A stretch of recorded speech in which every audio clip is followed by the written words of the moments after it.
জামাত জোট কি সংসদ থেকে পদত্যাগ করার ইঙ্গিত দিল? সংসদ থেকে পদত্যাগ করুক বা না করুক, আমি আসছি সেদিকে।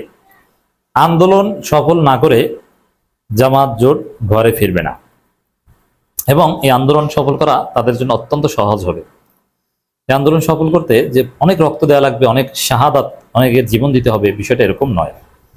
আমির জামাত বলছেন আন্দোলন সফল করবই, প্রয়োজনে আমি জীবন দিব। হাসনাত আবদুল্লাহরা বলছেন, এমপিরা বলছেন যে আমরা বুক পেতে দিব, আমাদেরকে গুলি করলে করুক, আমরা প্রয়োজনে শহীদ হব, কিন্তু তারপরও আমরা আন্দোলন সফল করবই। না, এত কিছু লাগবে না। আমিরে জামাতকে গুলি করবে না, হাসনাত সার্জিস নাইদদেরকে গুলি খেতে হবে না। খুব সহজেই আন্দোলন সফল হবে, এবং আন্দোলন সফল করেই জামাত এনসিপি ঘরে ফিরবে। সফল না করে তারা ঘরে ফিরবে না। দর্শক, সংসদ থেকে পদত্যাগের ইঙ্গিত দিচ্ছে এস্ট্রো। জামাতের আমির বলেছেন যে সংসদ নয়, আমাদের আসল ঠিকানা রাজপথ, এবং সংসদে কোনো দাবি আদায় করা সম্ভব হবে না। রাজপথের আন্দোলনে একমাত্র পথ, এটা এমপিরাও এখন বলছেন। এমপিরা রাজপথে এসে বলছেন যে সংসদে আমাদের কথা বলতে দেওয়া হচ্ছে না, আমরা সংসদে কথা বলতে পারছি না, যার ফলে আমরা এই রাজপথে এসে কথা বলছি, এবং সংসদে কোনো কিছু হবে বলে আমরা মনে করছি না, যা করার রাজপথেই করতে হবে। অতএব জামাত জোট, জামাত এনসিপি তাদের আসল ঠিকানা রাজপথকে খুঁজে নিয়েছে, রাজপথকে আসল ঠিকানা বানিয়ে নিয়েছে। রাজপথেই তাদের খেলার গ্রাউন্ড হিসেবে তারা চুজ করেছে, ফাইনালাইজ করেছে। সেখানে সংসদের উপর কোনো আস্থা নেই। তাহলে কি পদত্যাগ করবে? দেখেন, পদত্যাগের কথা বলবে, কিন্তু পদত্যাগ করার কোনো প্রয়োজন হবে না। অলরেডি আমিরে জামাত বলেছেন সংসদে ফেসিবাদের কালো ছায়া ফিরে এসেছে। এখন যেই সংসদে ফেসিবাদের কালো ছায়া, সেই সংসদে তো জামাত এনসিপির থাকা উচিত না। এই জন্যে জামাত এনসিপি বারবার বলবে যে আমরা প্রয়োজনে সংসদ থেকে পদত্যাগ করব, কিন্তু at the end of the day সংসদ থেকে পদত্যাগ তারা করবে না। কেন করবে না? আসলে যে আন্দোলনে জামাত এনসিপি নেমেছে, এটা কঠিন কোনো আন্দোলন নয়, এবং এই আন্দোলনে সফল হতে পদত্যাগ পর্যন্ত, সংসদ থেকে পদত্যাগ পর্যন্ত যেতে হবে না, তার আগেই আন্দোলন সফল হয়ে যাবে। এই কারণে পদত্যাগ করা লাগবে না, এটা হচ্ছে আসল কথা। এই আন্দোলন কেন সহজে সফল হবে এটা আগে বুঝি। এই আন্দোলনটা হচ্ছে বিএনপি সরকারের বিরুদ্ধে, অথচ বিএনপি একটা ধৈঞ্চা নরবরে একটা সরকার। এই বিএনপির কোনো গার্ডস নাই, কোনো ক্ষমতা নেই, কোনো পাওয়ার নেই। তাদের যা আছে, আপনি অবাক হবেন, আছে শুধু ছাগলামি এবং পাগলামি। এখন পর্যন্ত প্রশাসন, দেখেন, যে কাজ করতে হয়, যে আকাম করতে, এই কথাটা আমি বারবার বলি। যেমন এই যে জুলাই সনদকে অস্বীকার করা, এবং যা ইচ্ছে তা করবো, কিসের জুলাই, আমার মতো করে আমি করব, আমি আমার মতো করে সংবিধান সাজাবো, এটা কখন করতে হয়? হাসিনা কখন করেছে? হাসিনা তত্ত্বাবধায়ক সরকার কিন্তু ক্ষমতা এসেই বাতিল করেনি। প্রায় 3.5 বছর, 4 বছর, 4.5 বছর পর তত্ত্বাবধায়ক সরকার হাত দিয়েছে। এই 4 বছর কি করেছে? আরো এরপর ইসলামী ব্যাংক দখল, প্রায় ক্ষমতা আসার পর 11 বছর পর, ক্ষমতা আসার 11 বছর পর ইসলামী ব্যাংক হাত দিয়েছে। মানে এই ধরনের মহা কিছু আকাম এটা করতে হয়, যাতে এই আকামকে অন্য কিছু দিয়ে ধামাচাপা দেওয়া যায়। যেমন এই আকামগুলো করতে হয় যে দেশকে উন্নয়নের মহাসড়কে নেবে, তারপরে আকামের কথা কেউ বললেই বলবে, দেখছো আমরা মেট্রো রেল করেছি, আমরা পদ্মা সেতু করেছি, এলিভেটেড এক্সপ্রেস করেছি, শতভাগ বিদ্যুৎ দিয়েছি, এখন বিদ্যুৎ যায় না। যদি এরকম পরিস্থিতি তৈরি করা যায়, তখন আকাম করা যায়, এবং ওই আকামটা এগুলোর মাধ্যমে ধামাচাপা দেওয়া যায়। কিন্তু বিএনপি কিছু করতে পেরেছে? বরং বিএনপি দেশকে দুর্ভিক্ষের কবলে ফেলেছে, অবস্থা খারাপ। এই পরিস্থিতিতে বিএনপি সেই আকাম শুরু করেছে।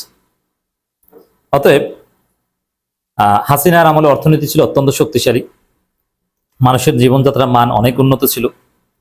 বাংলাদেশের মানুষ হাসিনা আমলে কেউ না খেয়ে মারা যায়নি। এমনকি করোনাকালীন সেই কঠিন মুহূর্তেও মানুষ না খেয়ে মারা যায়নি। সবাই টুকটাক ব্যবসা বাণিজ্য, চাকরি টাকরি করতে পেরেছে। প্রচুর মানুষ বিদেশে যেতে পেরেছে। হ্যাঁ, দুর্বলতা ছিল, সমালোচনা ছিল, কিন্তু তারপরও বাংলাদেশের যে কোনো সরকারের চাইতে হাসিনার শাসন এদিক থেকে ভালো ছিল। দ্রব্যমূল্য ঊর্ধ্বগতি ছিল, তারপরও বিএনপি আমলে চাইতে 1000 গুণ ভালো ছিল। আমদানি রপ্তানি কখনো বন্ধ হয়নি। রাশিয়া ইউক্রেন যুদ্ধও আমাদের উপর ভয়াবহ কোনো প্রভাব পড়েনি। ভারত থেকে অনেক সুযোগ সুবিধা হাসিনা নিয়ে এসেছেন, অনেক কিছু সার্বভৌমত্ব বিকিয়ে দেওয়ার বিনিময় হলো, মানুষ ভালো থেকেছে। একটা সময় বিএনপির আমলে আমরা বিদ্যুৎ পেতাম কিভাবে একটু মনে করেন তো। আমি যে বলছি হাসিনা প্রশংসা করছি, একটু অবাক হচ্ছেন, বাট ইটস ট্রু। একটু হিসাব করেন, বিএনপির আমলে এই যে এখন বাংলাদেশে চলছে এপ্রিল মাস, এপ্রিল মে মাসে সর্বোচ্চ 2 ঘন্টা 3 ঘন্টা 4 ঘন্টা বিদ্যুৎ থাকতো, আর 20 ঘন্টা বিদ্যুৎ থাকতো না। এবং বাংলাদেশের সব জায়গায় বিদ্যুৎ ছিল না বিএনপির আমলে। আমি যে জায়গায় বড় হয়েছি বাংলাদেশে, আমি ছোটকালে জন্মের পর থেকে বিদ্যুৎ পেয়েছি অনেক পরে। বিদ্যুতের ছোঁয়া পেয়েছি যখন ক্লাস 8-9-এ পড়ি তখন। তাহলে বুঝেন বাংলাদেশে অধিকাংশ জায়গায় বিদ্যুৎ ছিল না, কিন্তু বাংলাদেশকে শতভাগ বিদ্যুতায়িত করেছে এবং বিদ্যুৎ 24 ঘন্টা 24 ঘন্টায় থাকে, 2-4 মিনিট যায়, এটা হাসিনা করেছে। এটা বিএনপিকে 100 বছর ক্ষমতা দিলেও হাসিনা যা করেছে এটা করতে পারত না। হাসিনা যে পদ্মা সেতু করেছে, যে মেট্রো রেল করেছে, বিএনপিকে 75 বছর ক্ষমতা দিলেও এটা করতে পারত না। এইগুলো করার পরে হাসিনা ফ্যাসিস্ট হয়েছে, তার আগে কিন্তু উল্টাপাল্টা কিছু করেনি। এবং এগুলোর মাধ্যমে ভোট চুরি সহ নানান অপকর্ম ধামাচাপা দিয়েছে। আর বিএনপি কোনো উন্নয়ন বা এরকম বলার মতো কিচ্ছু করতে পারেনি, বরং প্রশাসনকে শক্তিশালী করতে পারে। হাসিনা প্রশাসনকে এমন ভাবে সাজিয়েছে, সবকিছু সমস্ত প্রতিষ্ঠান দলীয়করণ করেছে। তারপরে কেউ টু শব্দ করলেই তাকে গুম করতো, ধরে নিয়ে যেত, জেলে ঢুকাতো, এবং কারো প্রতিবাদে কিছু আসতে যেত না, সবকিছু ঠিকঠাক চলত। বিএনপি এরকম কিছুই করতে পারেনি। সেই জায়গায় বিএনপিকে পরাজিত করে জামাত এনসিপি আন্দোলন সফল করে ঘরে ফিরবে, ইটস ভেরি সিম্পল। এতে তেমন আহামরি হরতাল অবরোধ পর্যন্ত যাওয়া লাগবে না মনে হয়, তার আগেই সফল হয়ে যেতে পারে। আর 2-4-10 দিন হরতাল অবরোধ দিলে বিএনপি পালানোর জায়গা পাবে না, দেখবেন যে দেশ চলে না, দেশ চলে না। তখন বিএনপি বলবে যে বাবা আসেন, আপনারা কি চান দেই, কারণ দেশ তো চলে না। অতএব এই বিএনপিকে বাধ্য করা কোনো কঠিন ব্যাপার না।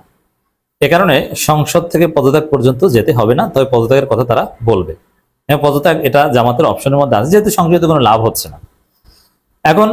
তারপরও সংসদে জুলাই সনদ কেন্দ্রিক লাভ হচ্ছে না, কিন্তু অন্যান্য বিষয় কিন্তু চলছে, উন্নয়নমূলক কাজ বা এমপিদের বরাদ্দ এগুলো সব ঠিক চলছে, যার ফলে সংসদ থেকে জামাত কখনো পদত্যাগ করবে না।